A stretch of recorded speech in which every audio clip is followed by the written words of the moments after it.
আসসালামু আলাইকুম। আশা করি আপনারা সকলে আল্লাহ তাআলার অসীম রহমতে ভালো আছেন। আলহামদুলিল্লাহ, আমিও ভালো আছি। আজকে আমি আপনাদের দেখাবো বাড়ি বাড়ি গিয়ে তথ্য সংগ্রহের মাধ্যমে ভোটার তালিকা হালনাগাদ, অর্থাৎ আপনারা যারা ভোটার তালিকায় আপনাদের নাম অন্তর্ভুক্ত করতে চাচ্ছেন, আপনাদের কি তথ্য প্রয়োজন বা কত তারিখ থেকে কত তারিখ পর্যন্ত এই কার্যক্রম চলবে, এই বিষয়গুলো শেয়ার করা হবে।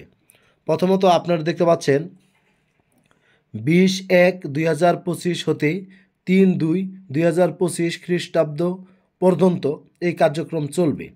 তবে এখানে বিষয়টা হলো, নতুন ভোটার হওয়ার ক্ষেত্রে প্রয়োজনীয় চাহিত দলিলাদির বিবরণ, অর্থাৎ আপনার কাছে আপনি যদি ভোটার তালিকায় নাম অন্তর্ভুক্ত করতে চান, তাহলে আপনাকে কি তথ্য প্রদান করতে হবে, এই বিষয়গুলো এখানে শেয়ার করা হবে।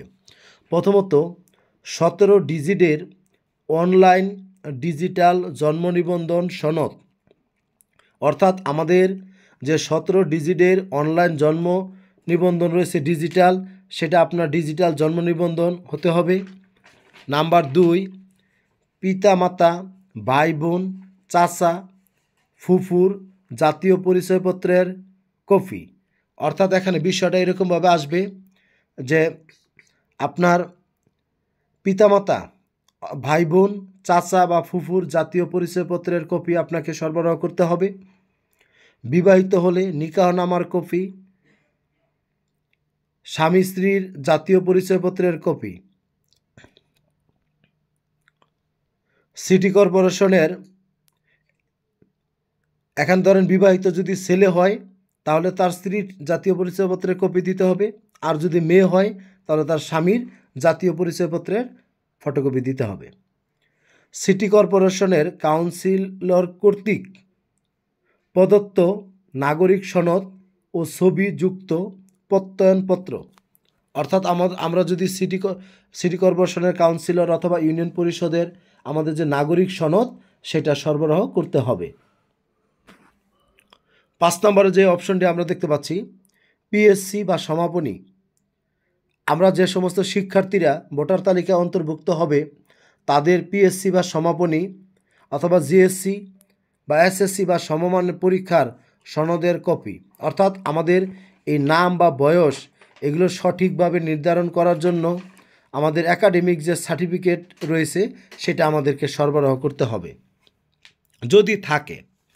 তারপরে আমরা এখানে যে বিষয়টি দেখতে পাচ্ছি 6 নম্বরে, আপনি যদি কোনো এলাকার স্থায়ী ভোটার হতে চান, যা আপনার নিজস্ব এলাকায় আপনি ভোটার হবেন, তাহলে জমির খতিয়ানের কপি, হোল্ডিং ট্যাক্সের কপি, ভূমি খাজনার রসিদের কপি, পুরনো বিদ্যুৎ বিলের কপি, এগুলো আপনাকে দেখাতে হবে বা ফটোকপি আপনাকে জমা দিতে হবে।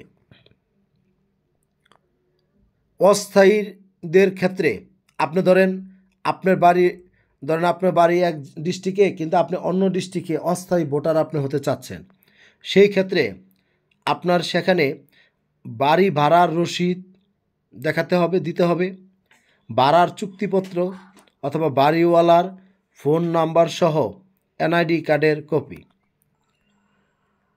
8 নম্বরে যারা প্রবাসীদের ক্ষেত্রে পাসপোর্টের কপি, ভিসা অথবা টিকেটের কপি, এগুলো সরবরাহ করতে হবে। আর যদি পিতামাতার যদি মৃত হয়, অর্থাৎ বাবা মা যদি মারা যায়, তাহলে সেই ক্ষেত্রে অনলাইন মৃত্যু সনদ ও ওয়ারিশ সনদ দেখাতে হবে।